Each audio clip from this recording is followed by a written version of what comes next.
Olá, amigos e amigas, sejam bem-vindos a mais uma palestra pública do Centro Espírita Harmonia. É com muita alegria que nós produzimos esse trabalho, é com muita alegria que nós estamos mantendo essa atividade na casa tão necessária neste momento. Momento em que precisamos manter a nossa conexão com a espiritualidade, em que essa espiritualidade nos ancora para que possamos atravessar momentos difíceis de forma serena e equilibrada. E para mantermos a nossa serenidade e para melhor sustentar esta conexão com a espiritualidade, eu os convido para fazermos uma prece, para assim mantermos mentes e corações abertos, elevando os nossos pensamentos, buscando colocar na tela mental um acontecimento feliz, para outra vez nos envolvermos com a energia daquele momento. Respirando profundamente, vamos abrir as nossas mentes e corações para além de ouvirmos com os ouvidos do corpo, também escutarmos através das fibras sensíveis do nosso corpo sutil, mergulhando em reflexões profundas. Possamos aproveitar este momento para bebermos da água que Jesus nos ofereceu, quando disse à mulher samaritana próximo ao poço de Jacó: quem bebe desta água voltará a ter sede, mas quem beber da água que eu lhe der, jamais sentirá sede outra vez. Que possamos, então, beber desta fonte de amor e luz, ofertadas pelo Mestre, e que tenhamos a certeza que esta fonte não está lá fora, mas aqui dentro. Que assim seja. Então, muito bem, meus amigos, minhas amigas, hoje eu quero convidá-los a uma reflexão em torno da questão do reino de Deus. O reino que a maioria das religiões anunciam. Porque o reino de Deus, isso a gente ouve muito, o reino de Deus é citado várias vezes no Evangelho. E isso nós precisamos refletir em torno do qual é o significado do reino de Deus para cada um de nós. O que é mesmo isso? O que as religiões estão nos convidando quando falam a respeito deste reino? Onde está esse reino? Onde fica esse reino? Cada crença descreve um reino que parece ser fora, parece ser uma construção externa, mas na verdade, o reino de Deus, conforme disse o Mestre, está dentro de vós. O reino de Deus não chegará de forma ostensiva. Não adianta alguém dizer ei-lo aqui ou ei-lo ali, porque o reino de Deus está dentro de vós.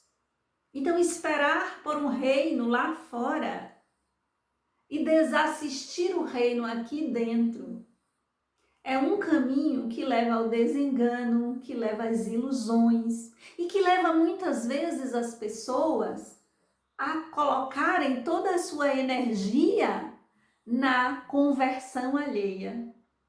Há muitas vezes uma necessidade quase impositiva de converter o outro. É incompreensível que quando estamos diante de uma experiência que nós nos encantamos ou nos maravilhamos, que queiramos compartilhar, que queiramos que outras pessoas possam entrar em contato, possam sentir ou perceber o que nós estamos percebendo. Mas atenção, é preciso muito cuidado para que este desejo não resvale para, na verdade, o desejo de poder sobre o outro. Converter para ter poder, converter para ter números, para ter grandes plateias. Se esta foi a intenção por trás do desejo de compartilhamento, daquilo que lhe encantou, que lhe maravilhou, você está indo por um caminho contrário àquilo que talvez inicialmente você tenha tomado como base para fazer as suas pregações ou para falar para o outro a respeito daquilo que você acredita e que você quer compartilhar. Compartilhar significa trazer para o outro de forma que o outro possa beber na mesma fonte. Não significa afogar o outro na fonte, naquela fonte que você acredita que você bebe.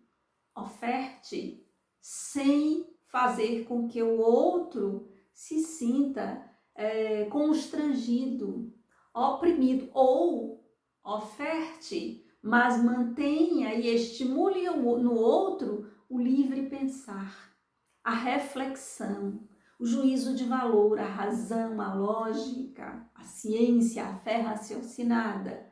Porque quando simplesmente queremos impor ao outro dogmas, verdades absolutas, sem estimular para que o outro chegue pela sua própria consciência, pelo seu próprio conhecimento, pelo seu entendimento daquilo que está sendo explicado. É preciso que o outro chegue sozinho a isso, sem imposições que tiram do outro o seu discernimento, a sua capacidade de pensar. Então, nenhuma religião impositiva pode ter um resultado saudável, vai contribuir para o verdadeiro crescimento daquele espírito, para a verdadeira evolução daquele espírito. Será que a ânsia que tantos têm de converter o outro não significa a sua própria vacilação em relação à sua fé, às suas crenças? Será que para que você se sinta seguro no mundo e seguro daquilo que você diz acreditar, você precisa que todas as pessoas também comunguem dessas crenças para que você possa se sentir então seguro?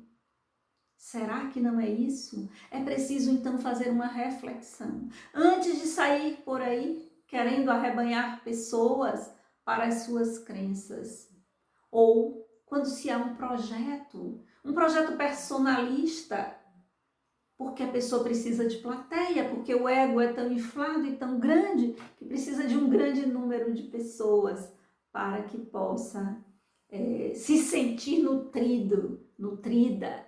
Então é preciso muitos aplausos, muitos mimos, muitas pessoas, muitos elogios para que a pessoa se sinta saciada na sua ânsia de preencher o vazio interno. Sim, porque tudo que você faz a partir do ego ou para a satisfação do ego lhe deixa vazio por dentro. É preciso que um desejo de compartilhamento daquilo que você conhece com o outro parta de um lugar interno seu, no qual aquilo seja uma autossatisfação, no sentido de você sentir-se plena, por estar compartilhando com o outro. Essa palavra é maravilhosa. Compartilhar é muito mais bonito do que converter. Então, não vamos trabalhar na conversão alheia, mas vamos trabalhar no compartilhamento daquilo que eu sei, daquilo que eu conheço, daquilo que eu aprendi, mas principalmente daquilo que eu senti.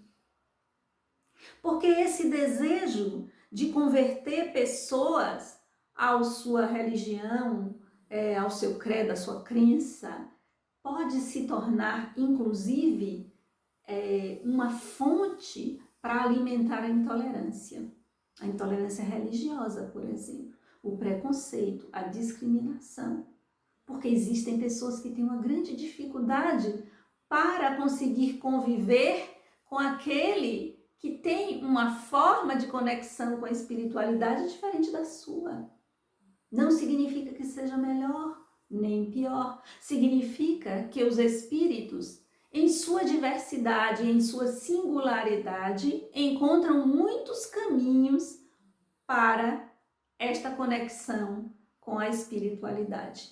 Então, essa diversidade de crenças, essa diversidade de religiões, na verdade, espelha essa singularidade, espelha essa diversidade, não só pelos espíritos serem singularidades, mas também porque estamos convivendo com espíritos em diferentes níveis evolutivos.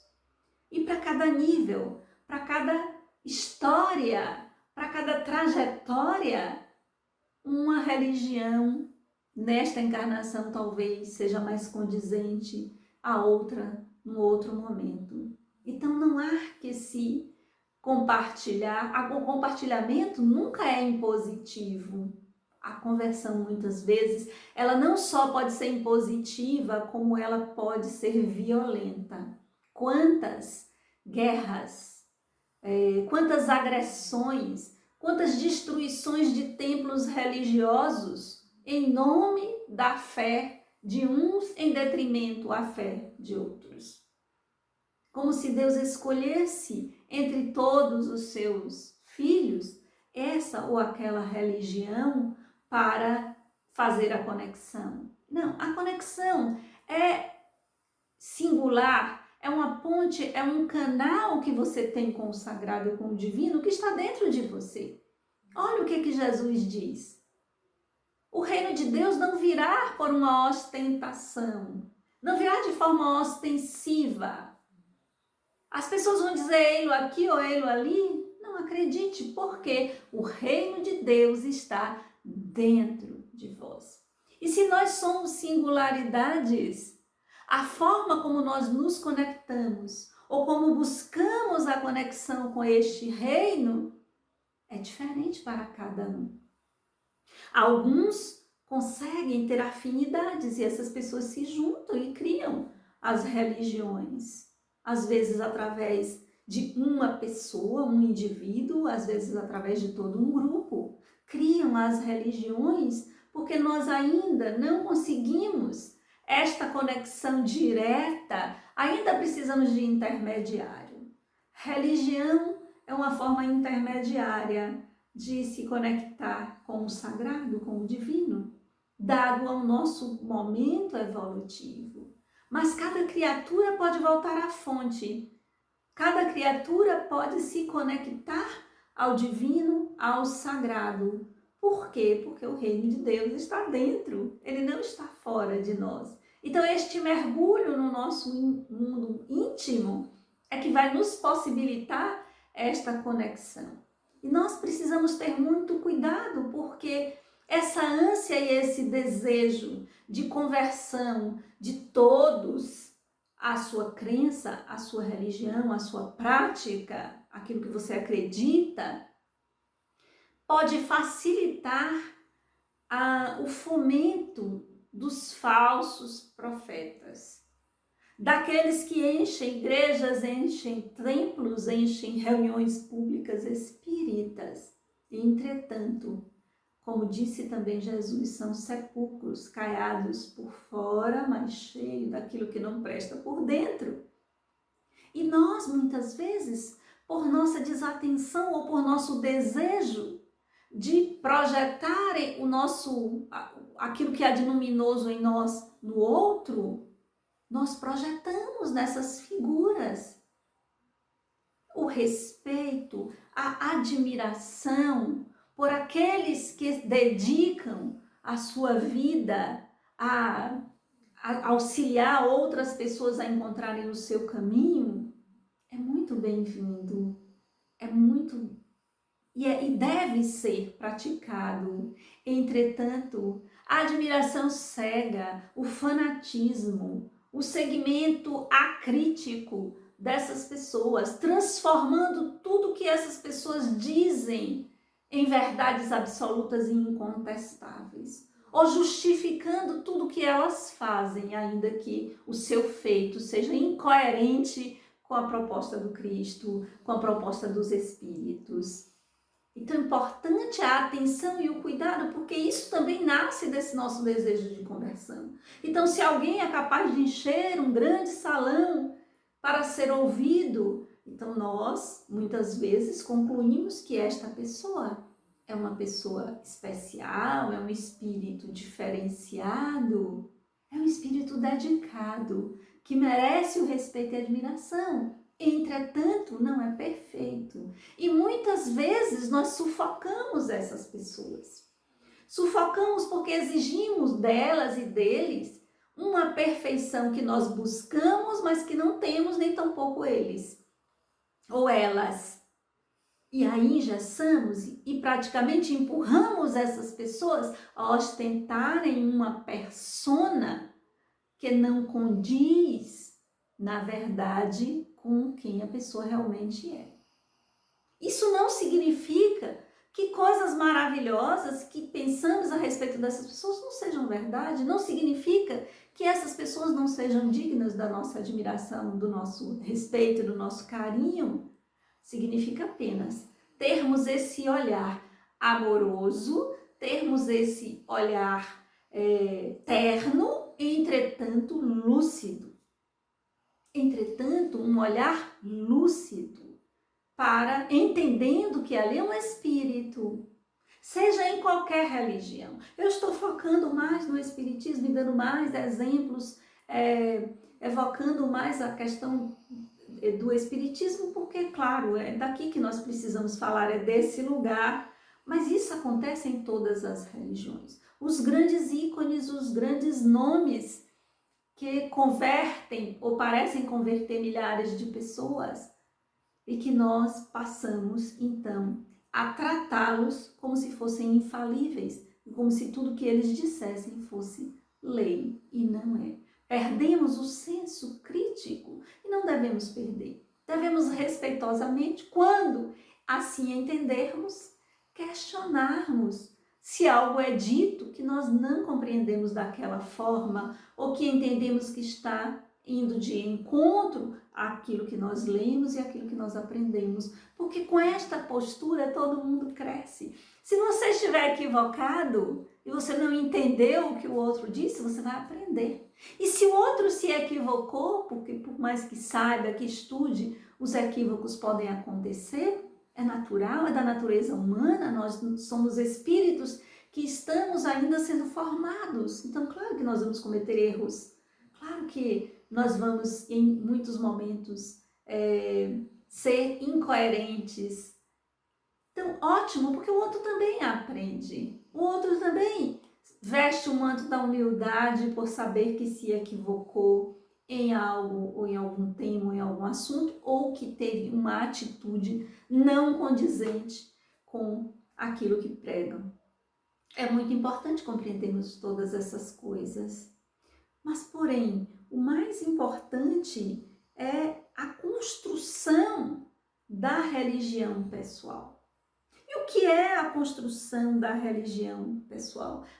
É a forma singular e única como eu apreendo aqueles conceitos, aquelas propostas de vida, de condução, de relação da religião que eu escolho abraçar, mas que eu conduzo as minhas escolhas de uma forma única, singular, e não simplesmente repetindo fórmulas ou repetindo aquilo que eu li, aquilo que eu escutei, mas fazendo uma verdadeira conexão espiritual. E esta conexão espiritual é para dentro. É quando eu mergulho para dentro que eu encontro um portal, que esse portal se abre e faz com que eu me conecte à espiritualidade, que eu me conecte ao sagrado. Então, cada espírito está sendo desta forma e vai ser desta forma protagonista do seu destino.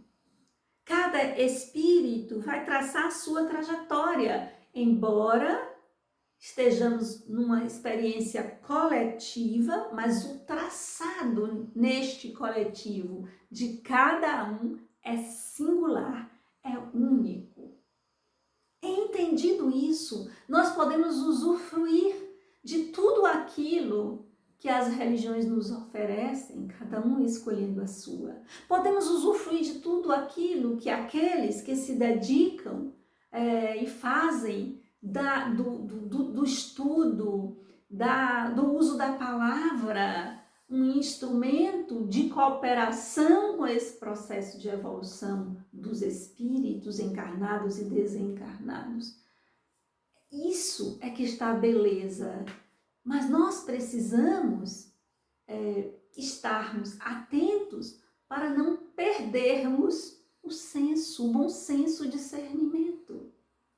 Os casos que nós vimos recentemente de João de Deus, por exemplo, é um exemplo clássico de um endeusamento de uma pessoa, de um ser humano, que pode estar cometendo erros, equívocos, mas a cegueira é tanta que as pessoas ficam como se fossem manipuladas, as pessoas perdem o juízo, a capacidade, o senso de fazer juízo de valor de determinadas atitudes. Acabam aceitando atitudes que depois que passa, que a pessoa sai daquela lavagem cerebral, a pessoa diz, como é que eu permiti isso? E muitas vezes as pessoas não falam porque sentem vergonha de terem sido tão cegas, não é? Ficam se achando tolas. Não, foi a crença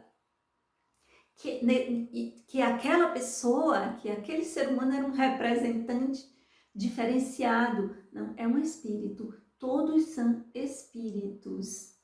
Então, nós precisamos estar atentos e quando percebermos algo, nós precisamos estar colocando as coisas. Então, essa construção desse reino ao qual Jesus se refere e diz que esse reino está dentro de nós, precisa passar por este processo de amadurecimento nosso em relação à utilização da religião que nós abraçamos como uma ferramenta deste processo, como uma importante ferramenta desse processo de descoberta e de construção desse reino de Deus dentro de nós. Que maravilha! Poder construir o reino de Deus dentro de nós. Poder descobrir que temos régua e compasso, que temos dentro de nós todas as ferramentas, toda a matéria-prima necessária para que possamos construir esse reino. Então, meus amigos, minhas amigas, tenhamos cuidado com a nossa ânsia em converter o outro. Sejamos cautelosos, sejamos sutis, delicados. A melhor forma de chamar o outro para também se maravilhar com aquilo que você está maravilhado é a sua atitude, é a sua mudança, é a forma, ou melhor, é quanto você se transforma. É isso que vai fazer com que o outro diga, poxa, ali tem alguma coisa interessante, olha como esta pessoa mudou. Olha como esta pessoa está mais serena, mais equilibrada, mais compreensiva, mais fraterna. É isso, não são palavras. As palavras são importantes, o estudo, o conhecimento, elas são muito importantes, elas nos auxiliam muito, mas a atitude, qual é o nível de coerência entre aquilo que eu falo, aquilo que eu prego, aquilo que eu digo acreditar e a minha atitude? É preciso ter coerência. Coerência é paz. Quem encontra coerência encontra paz interna. Então é esse reino interno que precisa ser construído, porque quando ele é construído, ou quando nós conseguimos nos conectar a ele, a nossa vida, a nossa forma de viver é o próprio instrumento de conversão do outro. Não a essa ou aquela religião, mas a conversão no sentido do outro se perceber como espírito, no sentido de fazer com que o outro desperte o que há de melhor nele ou nela. É desta forma que nós vamos contribuindo como co-criadores de Deus. É dessa forma que nós vamos fazendo a nossa parte na construção de uma sociedade melhor, mais fraterna, mais humana. São as nossas atitudes. E essas atitudes mudam a partir do momento em que você muda. A partir do momento em que você entende o sentido profundo da expressão o reino de Deus não vem com aparência exterior. Nem dirão ei-lo aqui ou ei-lo ali, porque eis que o reino de Deus está dentro de vós. É desta forma, é compreendendo isso em toda a sua profundidade, porque se entendermos que esse reino está em nós e, portanto, está em cada ser humano, nós vamos olhar cada ser humano como um reino em potencial, um reino de Deus em potencial. E dessa forma, nós vamos compreender que mesmo cada um estando no seu trajeto, no seu nível evolutivo, no seu caminho, todos possuem dentro de si o reino de Deus. Isso faria com que compreendêssemos melhor as atitudes do outro, ainda que o outro tenha atitudes que nós condenamos, que nos arrepia o cabelo. Nós precisamos olhar para este outro como alguém que carrega em si o reino de Deus e que, portanto, em um determinado momento da sua trajetória, vai despertar, vai perceber, vai encontrar esse caminho. Porque não é possível que quem encontra o caminho primeiro, ao despertar em si o reino de Deus, se torne arrogante, prepotente, que olhe o outro do alto, como se aquele que ainda está buscando fosse menor, fosse menos importante. Se olharmos para cada um com esse potencial de reino de Deus dentro de si, nós seremos pessoas muito mais doces, ternas, fraternas, amorosas, compreensivas para com o outro, e não julgadoras, e não agindo como juiz, condenando o outro, olhando do alto, como se talvez, meus amigos e minhas amigas, um dia nós já tenhamos feito talvez pior. Talvez agora você tenha encontrado um caminho diferenciado, porque você já experimentou aquilo que o outro está passando agora. E é preciso compreender isso. É preciso atentar para o sentido profundo do que é carregar em si o reino de Deus. Olha que coisa, carregar em si o reino de Deus. Portanto, não devemos pensar que essas expressões transitórias de poder, elas não atestam o reino de Deus. Ah, fulano tem uma igreja que tem não sei quantas mil pessoas, fulano, beltrano tem um centro espírita que coloca 500, 600 mil pessoas para o ouvir. Ok, mas isso não atesta que esta pessoa despertou o reino de Deus dentro de si. Pode ser até que a tarefa dela desperte em outros que estão escutando e não desperte nela. É muito interessante isso, porque tem uma história que eu ouvi há muitos anos quando comecei no Espiritismo, há mais de 25 anos atrás. Eu ouvi uma história, acho que uma psicografia de Divaldo, do irmão X, acho que sim, não tenho certeza, tá? Porque já tem tantos anos. E a historinha dizia que existia um palestrante espírita e uma pessoa que o acompanhava sempre. Não perdia uma palestra, a pessoa gostava muito. Então sentava no banco da frente, na cadeira da frente e ficava ouvindo. Quando desencarnam o palestrante e o ouvinte vai para uma colônia. O palestrante vai para um umbral. Cuidado aí, viu, palestrantes? Vai para um umbral.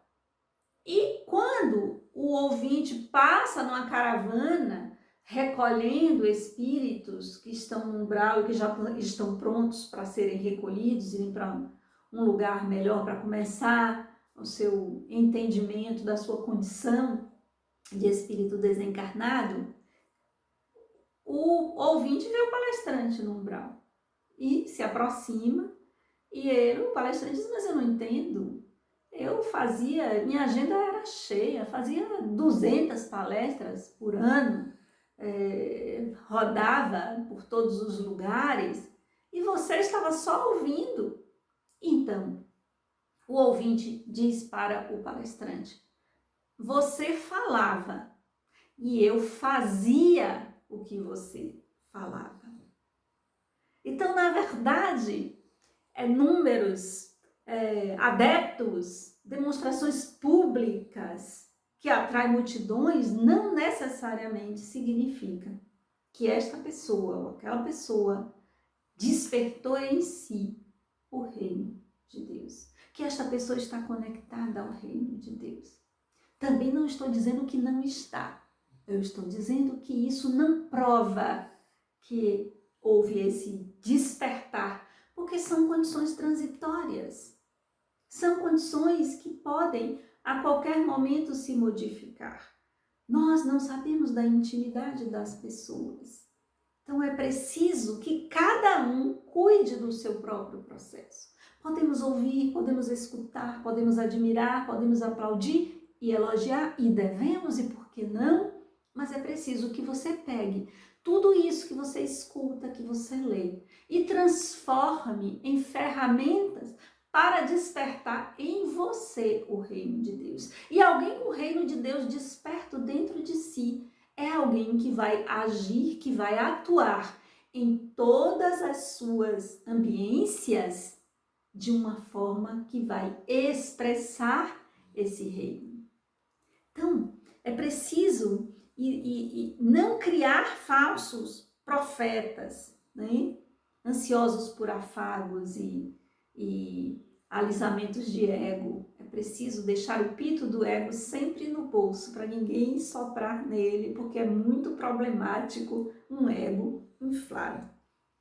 Então, a construção do reino começa desta forma no íntimo de cada criatura. É na intimidade, é no enfrentamento de si mesmo, e é principalmente na construção da religião pessoal, como eu falei anteriormente. Construir a religião pessoal significa traduzir aquilo que você acredita, aquilo que você experiencia de uma forma singular na prática do credo que você abraçou. Cada um no seu caminho, cada um de uma forma. O importante é que esta conexão aconteça. Não importa se você abraçou essa ou aquela religião. Construir, então, a religião pessoal é cuidar de si. Essa é a pedra fundamental na construção da religião pessoal e simboliza o amor como um reconhecimento de si mesmo. Amar-se no seu limite e na sua grandeza. Reconhecer a complexidade da sua natureza, ao mesmo tempo material, psíquica e espiritual. Saindo do simplismo das respostas prontas e em busca de um contato profundo consigo mesmo. É desta forma, amando-se e tendo a coragem de fazer esse mergulho em si mesmo, que nós vamos construindo, que nós lançamos a pedra fundamental para a construção da nossa religião pessoal. E aí não importa em que instituição religiosa você está praticando, se você faz esse mergulho, qualquer uma vai lhe levar à conexão com o reino de Deus que está dentro de você. E você vai ser capaz de conviver com todos os credos de forma respeitosa, de forma amorosa, compreendendo que aquela forma, ainda que não lhe sirva, serve para o outro. serve para o outro na construção do seu caminho, na sua trajetória.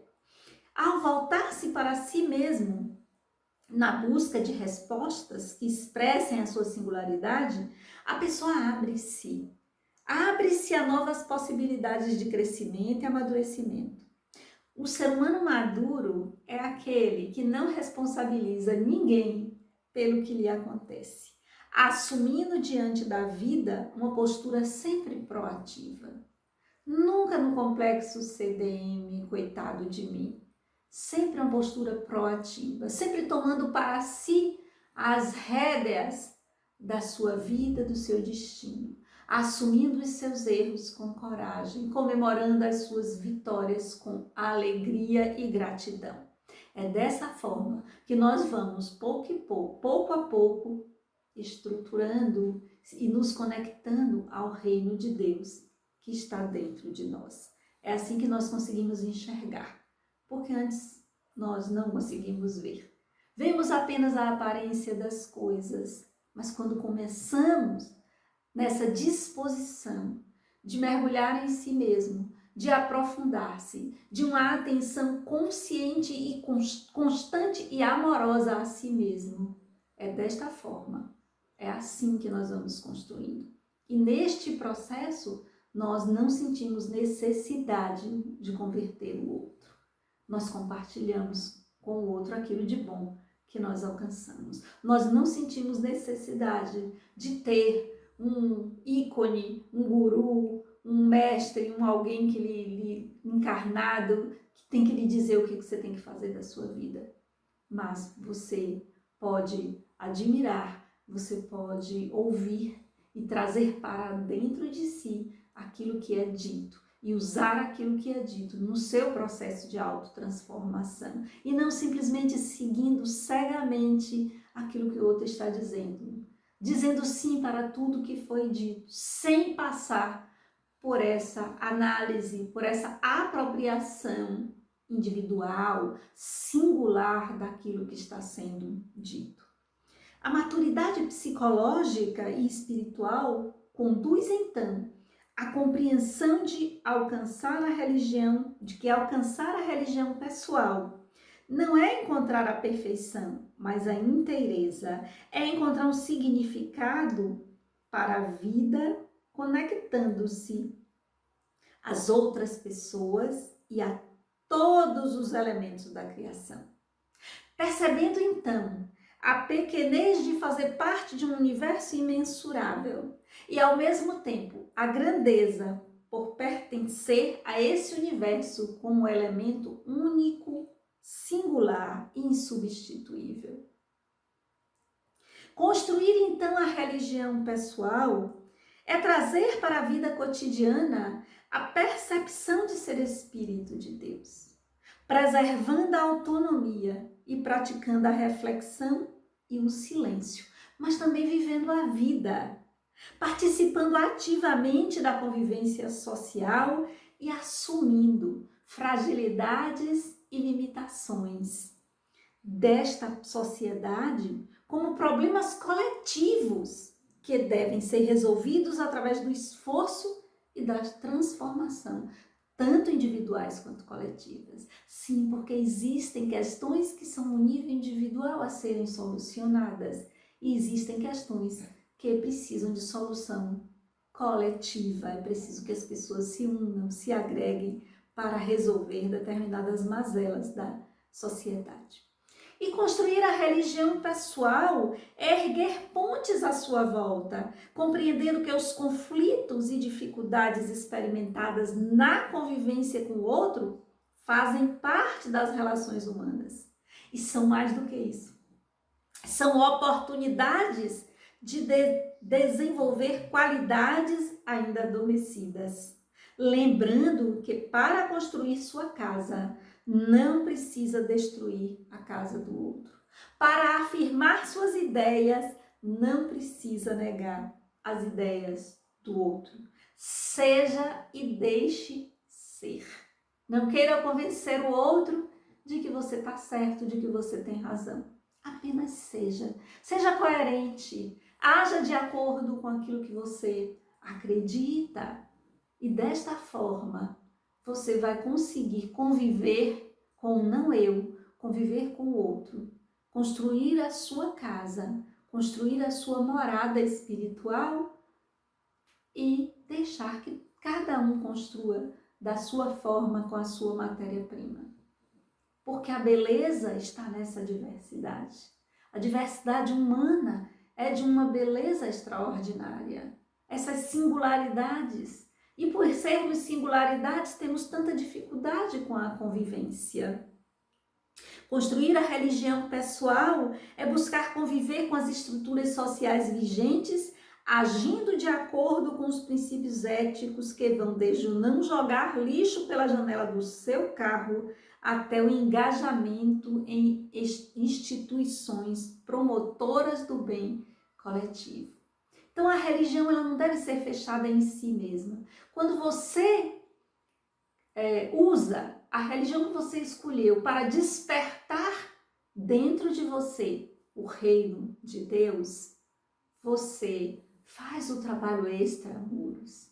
Você extrapola o âmbito da bolha daquela instituição e procura atuar a partir dos conhecimentos e da prática adquirida ali naquele ambiente de estudo, de reflexão, de meditação, de prece, de oração, de cuidados espirituais e psicológicos. A partir desse conjunto de cuidados e de ensinamentos e de aprendizado, você tem que ir para o mundo e atuar no mundo de forma coerente com isso que você aprendeu, que você compreendeu, que você despertou.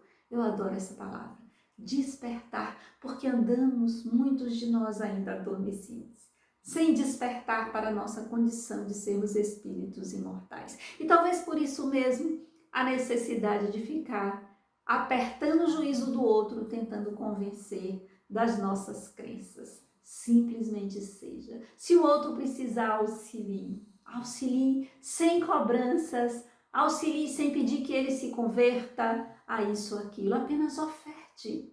Às vezes eu faço isso com as pessoas. Olha, você não quer tomar um passe? Você não quer ouvir uma palestra? Você não quer fazer um tratamento de desobsessão? Mas em nenhum momento eu digo se converta, venha a ser espírita. Eu digo não, o espiritismo abre, os centros espíritos abrem as suas portas para acolher as pessoas. As pessoas ficam ou vão, as pessoas acabam assumindo ou não, mas isso não significa que será negado a ela ou será condicionado a esta pessoa se converter. Não, isso é uma chave, uma porta que se abre de dentro para fora, não é de fora para dentro. É como Jesus disse, o reino de Deus não é aqui, ele vem aqui, aqui, aqui que o reino de Deus está. Não, está dentro. Se está dentro, essa porta tem que se abrir de dentro para fora. As religiões, o acolhimento, os tratamentos e tudo que é ofertado para as pessoas são instrumentos, ferramentas, digamos assim, medicamentos para auxiliar a pessoa no seu processo de despertar, mas não jamais impor a esta pessoa uma condição para que ela receba aquilo que a religião A, B ou C está ofertando. Se cobra, eu já recuo, porque já foge ao propósito maior, que é alimentar a alma das pessoas, e isso não pode ser cobrado jamais. Construir a religião pessoal é ter fidelidade às escolhas, à palavra dada, ao compromisso e à causa abraçadas. Alguém que despertou para o reino de Deus dentro de si é alguém que tem firmeza de propósitos, é alguém que sabe assumir as suas escolhas sem responsabilizar o outro pelas consequências ou desdobramentos. É alguém que assume com coragem os seus erros, de cabeça erguida e firme, mesmo que aquilo esteja lhe doendo, mesmo que aquilo seja difícil, tenha a coragem de dizer, errei. Como isso é libertador. Eu erro, eu errei, me desculpe, sinto muito, me perdoe, farei diferente da próxima vez porque aprendi. Quando você nega, quando você não consegue assumir corajosamente os seus equívocos, a lição é perdida. O aprendizado se perde e você vai precisar passar de novo por outra situação que lhe proporcione a oportunidade de aprender. Porque todos nós erramos, todos nós nos equivocamos, todos nós fazemos julgamentos muitas vezes precipitados de determinadas situações. É por isso que precisamos estar sempre tão atentos a nós mesmos, às nossas falas e à forma como nós nos relacionamos. Construir a religião pessoal é entregar-se à vida em um profundo estado de confiança. Eu confio na vida, confio em Deus. Mesmo quando não compreendo o que me acontece, eu confio. Construir a religião pessoal é manter aberto o coração. Meus amigos, minhas amigas, isso é que é, na verdade, a prática buscando a conexão com o reino de Deus dentro de si. Não é a pregação, não é o número de pessoas que você consegue trazer para esta compreensão, mas o tanto que aquilo que você abraçou lhe despertou, aquilo que lhe desperta, aquilo que faz com que você caminhe no mundo de forma coerente com aquilo que você já compreendeu. Compreendeu que você é um espírito imortal. Compreendeu que aquilo que você aprende é para ser praticado, não é para ficar bonito na hora da fala, é para ficar bonito na hora da atitude. E assim, meus amigos e minhas amigas, eu encerro essa nossa reflexão pedindo a vocês que estejam sempre atentos, sempre atentas a si mesmo. A prática e o abraçar de uma religião pode ser um caminho muito importante e salutar para que o espírito possa vencer os desafios da encarnação e sair vitorioso naquilo que se propôs a vencer nesta encarnação. Entretanto, pode também ser um instrumento de ruína se você se dogmatiza, se você tenta, ao invés de fazer o seu processo de transformação, quer transformar o outro. Transforme-se, mude, se aprofunde, se aproprie do si mesmo e do reino que está dentro de você. Porque quando você faz isso, a sua atitude reverbera no meio onde você está. E desta forma, sem forçar, sem usar palavras difíceis, você vai, com sua energia e com suas atitudes, com seu exemplo, ajudando outros corações a se transformarem e a despertarem. Muita paz para vocês. Muito obrigada por acompanharem as nossas palestras e que o Mestre Jesus, em sua infinita bondade, ternura e amor, possa nos conduzir à fonte, aquela fonte que Ele prometeu, que nos deixará saciados para sempre. Que a paz e o amor faça morada em seus corações e suas mentes estejam sempre abertas para a compreensão do novo. Que assim seja.